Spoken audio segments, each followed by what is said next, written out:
Auralee might be the quietest Japanese brand making the loudest global moves. If you're wondering what the future of Japanese fashion looks like, Auralee is at the front of that conversation.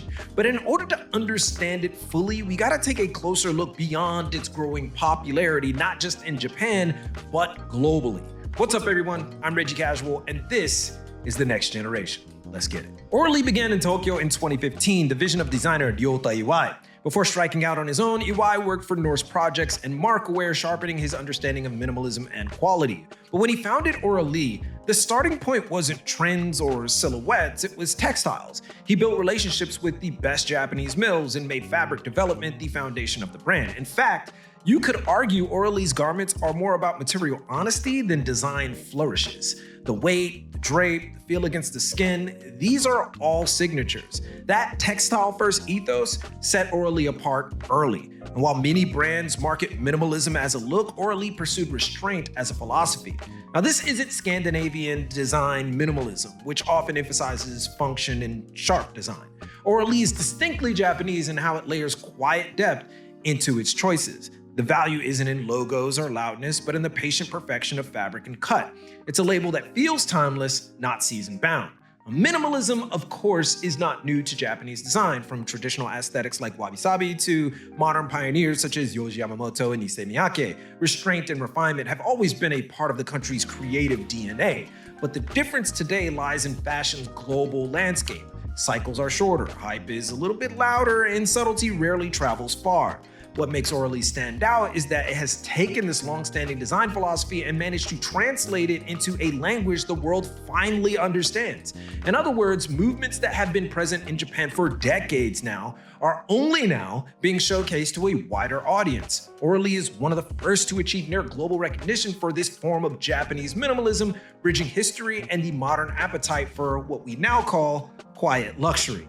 Auralee's trajectory has been steady, not explosive. Since 2019, it is shown regularly at Paris Fashion Week, positioning itself as one of the few Japanese minimal brands with consistent global presence. It's stocked by Dover Street Market, Sense, Mr. Porter, and other top retailers. And while you won't see Auralee plastered across celebrity paparazzi shots, it commands respect from inside the industry. Designers and fashion insiders speak highly of Auralee even when mainstream trends pass them by. Now that is intentional. Auralee isn't chasing virility, it's building permanence. Why call it the next generation? Well, that's because Auralee represents a pivot in Japanese fashion's generational arc. The old guard, the comme des garçons, undercovers, and even the bapes to that degree, were all about subcultural rebellion.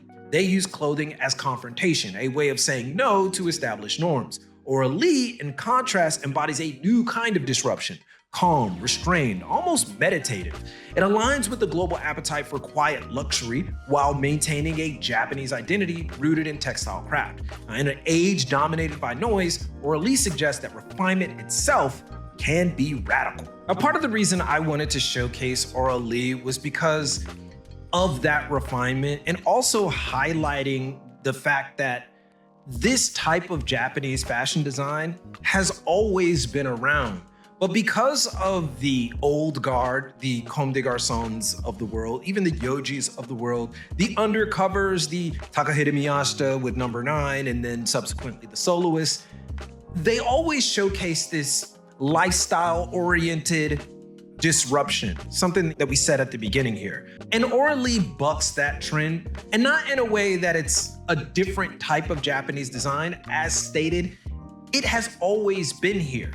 But you now get to see the refinement of Japanese design, the tailoring, the consideration of fabric. All of these things are things that personally I have seen for a long time, but are now being showcased to the world because of the growth of the trend of quiet luxury, which is kind of this extended trend, but Auralee goes beyond that. Auralee, first and foremost, is textile driven, which is the reason why I believe it's the embodiment of Japanese minimal design. Because when you feel a piece, when you wear it, you know you're wearing it. It's not just about the flow, the drape, which a lot of quiet luxury is focusing on. This is about how garments feel when you wear them. And if you are into this kind of design, this is probably the best time to get into Auralee because we're now in the, I'd say, design arc of Auralee. And I say that only because in the past, it's a little bit more familiar, a little bit more approachable. Now we're getting these kind of interesting cuts and silhouettes and a little bit of an artistic taste.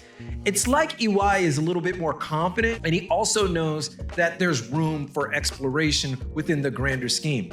But there is a restraint there. There is this, I'm not gonna take it too far feeling with each design. As you can see, it's one of those labels where familiarity takes precedent over trending silhouettes. So as you see some of these looks, you might be saying to yourself, these aren't that different, and you would be right. And that's because familiarity at the end of the day wins. But when you wear something and it feels like you should be wearing it, that changes everything. That means that with Auralee, you're not only getting something that is timeless, we like to use that word when we talk about quiet luxury, but you're getting something that also feels good. And that's what sets it apart from everybody else. But at the end of the day, who is it for? And that's the big question. Who should be wearing Auralee? It's not just for individuals who are looking to get in on the trend, because as with everything with Japanese fashion, they're giving you the entire wardrobe. And Auralee is no different. They give you a consistent wardrobe that you can plug and play. And you don't have to go to any other brand to fill out the look for yourself, but also it gives you enough flexibility to go into other areas.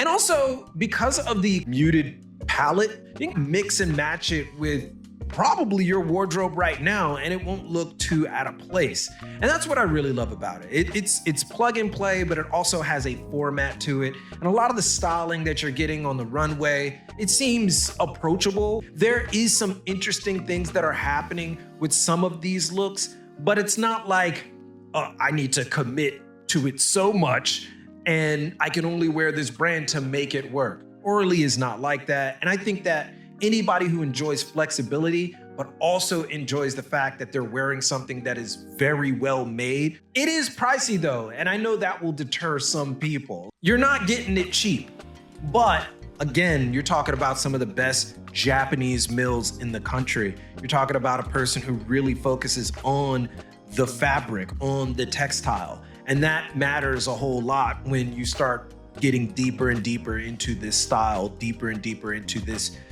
path in fashion. So when we talk about the next generation of Japanese fashion, Auralee stands as proof that quiet can be as disruptive as loud, maybe even more so. The brand's steady rise shows that Japanese fashion doesn't need to scream to be heard. It just needs to remain true to its craft.